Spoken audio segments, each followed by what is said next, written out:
আমরা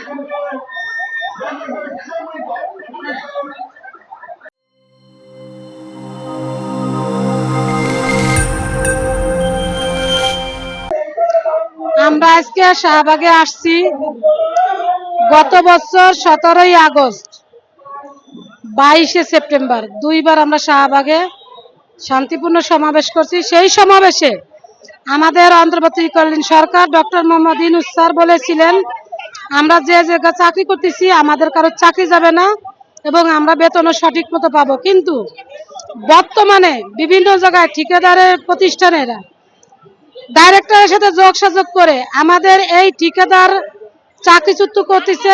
আমাদের সারা বাংলাদেশে গত আগস্ট থেকে এই পর্যন্ত মিনিমাম 30,000 লোকের চাকরি চলে গেছে।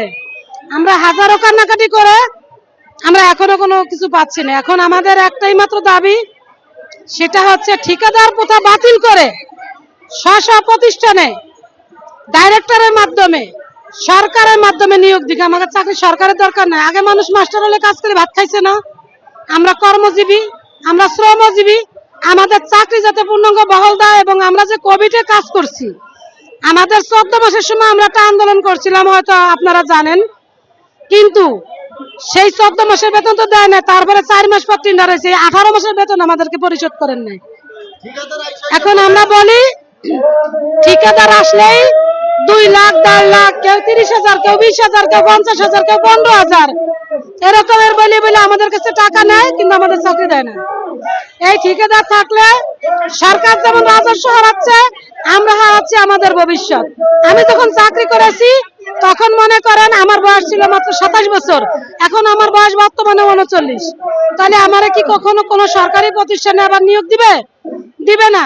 তাই সরকারের কাছে বলবো, এই বাংলাদেশের যে সমস্ত যুব সমাজ আছে তাদের জীবন আপনি এভাবে জড়াইয়ে দিয়েন না।